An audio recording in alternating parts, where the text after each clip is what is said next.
আমরা দুটি ভাই শিবের গাজন গাই, ঠাম্মা গেল গয়া কাশি, ডুগডুগি বাজাই।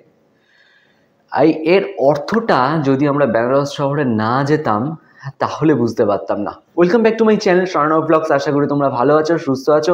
আমি স্বর্ণব, তোমরা দেখছো স্বর্ণব ব্লগস। আজকে একটা নতুন ভিডিও নিয়ে আবারও তোমাদের সামনে হাজির রয়েছি বেনারসে। বেনারস সিরিজ চলছে, কেমন লাগছে জানিও। যদি না দেখে থাকো দেখে আসো। প্রচুর ভিডিও এসছে বেনারস নিয়ে, আরও আসতে চলেছে বেনারস নিয়ে। আমি বেনারস নিয়ে প্রচুর ভিডিও বানাচ্ছি এবং তোমাদের সামনে সব কিছু তুলে ধরছি, সব ডিটেলস, সব ইনফরমেশন তুলে ধরছি।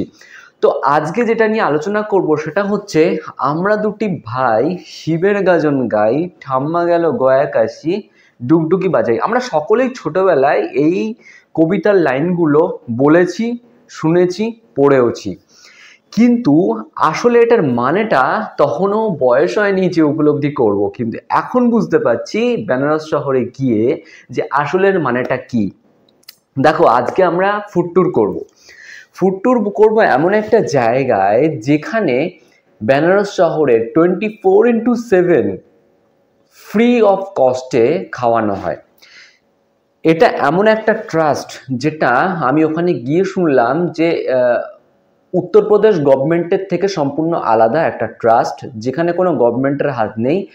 এখানে প্রচুর মানুষ, নামি দামি মানুষ, যারা ডোনেট করেন, মাসে মাসে ডোনেট করেন, বছরে বছরে ডোনেট করেন, এবং এই ডোনেটের মধ্যে দিয়ে এখানে 24/7 ফ্রি অফ কস্টে খাওয়ানো হয়। যদি তোমরা বেনারস শহরে ঘোরাঘুরি করো, ট্যুরটা করো, এবং সেটা যদি বাজেট ফ্রেন্ডলি রাখতে চাও, তাহলে অবভিয়াসলি তোমাদের একটু ফ্রি অফ কস্টে খেতে হবে, তাহলেও বুঝতে পারবে। প্লাস এটা কিন্তু প্রসাদ। যদি তোমরা কাশী মন্দিরে যাও, তাহলে সেই কাশী মন্দিরের পাশ দিয়ে একটা রাস্তা গেছে, যে রাস্তাটা টোটাল অন্নপূর্ণা মন্দিরের দিকে গেছে। হ্যাঁ, আজকে অন্নপূর্ণা মন্দির নিয়ে দুটো কথা বলবো, তারপরে তোমাদেরকে সেই জায়গায় দিচ্ছি। এই অন্নপূর্ণা মন্দিরে কিন্তু মা অন্নপূর্ণা কখনোই কাউকে অভুক্ত রাখে না। ওখানে গেলে কেউ না খেয়ে থাকে না। তো সেই জায়গায় আমি গিয়ে খাওয়া দাওয়া করেছিলাম, এবং আমার কিন্তু অনেকটা বাজেটের মধ্যে এসে গেছিলো। এই যে খাওয়ার খরচাটা বেঁচে গেছিলো।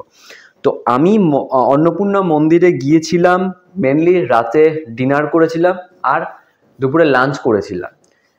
এই দুটো টাইম ছাড়াও তুমি ব্রেকফাস্ট করতে পারো, টিফিন করতে পারো, এনি টাইম তুমি যদি যাও, সেখানে গেলে তুমি কিছু না কিছু খাবার তুমি পাবেই।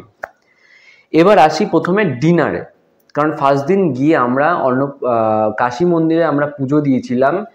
কাশীতে পুজো দেওয়ার পর সেখান থেকে আমরা ডাইরেক্ট চলে যাই, যেহেতু পুজো দিয়েছিলাম, একটু উপোসও ছিলাম, মানে প্রায় খাওয়াটা হয়নি বললেই চলে।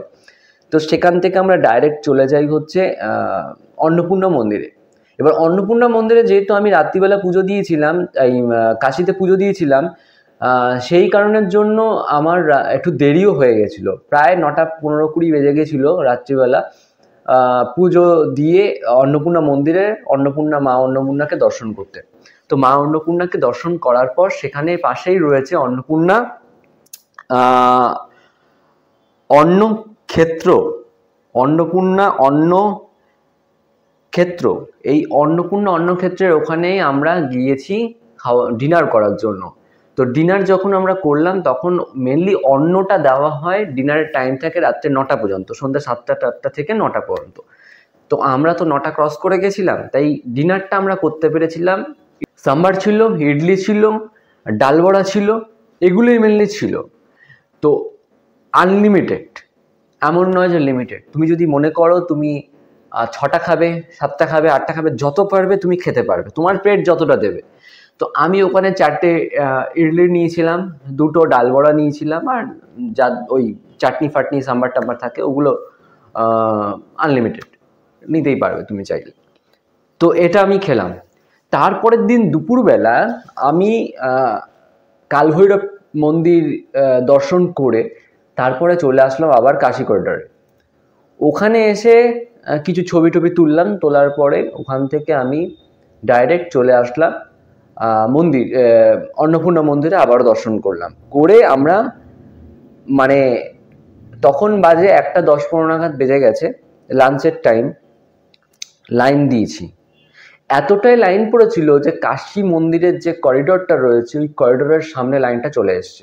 আমরা ওখান থেকে লাইন দিয়েছি প্রায় 1 ঘন্টা 15-20 মিনিট লাইন দিয়ে তারপরে আমি ভেতরে ঢুকতে পেরেছি। ঢোকার পর ওখানে যেটা দিল সেটা হচ্ছে 2 রকম সবজি ছিল, ভাত ছিল, 2 রকম সবজি, আচার, ডাল, আচ্ছা তারপরে হচ্ছে পাঁপড় ছিল, মিষ্টি, লাড্ডুটা খুবই ভালো লেগেছে, কেশরি ফ্লেভারের ছিল, ভালো লাগলো লাড্ডুটা ছিল। জল দিয়েছিল ওরা, তার সাথে জলের পর আবার ওরা দিল হচ্ছে এক ধরনের লাস্সি টাইপের দিল, ওটার ওদের ভাষায় একটা নাম আছে।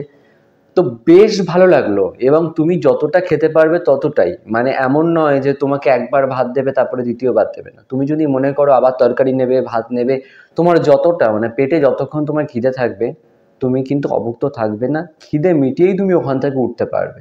ওখানেই হাত ধোয়ার জল আছে, ওখান থেকে তুমি হাত ধুয়ে নিতে পারবে খাওয়ার পর। তো আমার সিস্টেমটা বেশ ভালো লাগলো, তাই মনে হলো তোমাদেরকে পুরোটাই শেয়ার করি।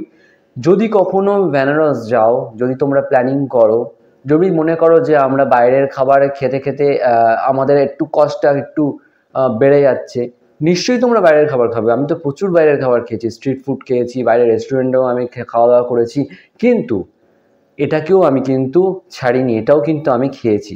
তো তোমাদেরকেও সেটাও আমি শেয়ার করতে পারলাম, কিন্তু ভিতরে কিন্তু কোনো ভিডিওগ্রাফি আর ফটোগ্রাফির কোনো অ্যালাউ নেই, তাই মোবাইল বার করতে তেমন দিচ্ছিল না। তাই আমাকে ভিডিওটা তোমাদেরকে এইভাবেই আমাকে শেয়ার করতে হলো সবটাই, এছাড়া উপায় ছিল না। তো যাই হোক, ভিডিওটা যদি ইনফরমেটিভ মনে হয়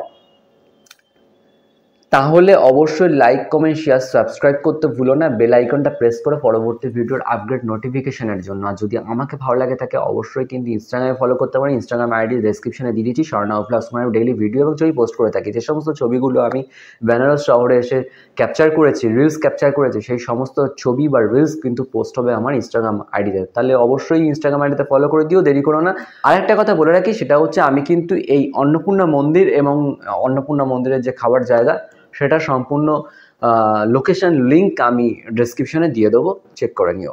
চলো আজকের মতো ভিডিও এই পর্যন্তই থাকুক, নেক্সট ভিডিও খুব তাড়াতাড়ি আসছে, দেখতে থাকো স্বর্ণাভ ব্লগস।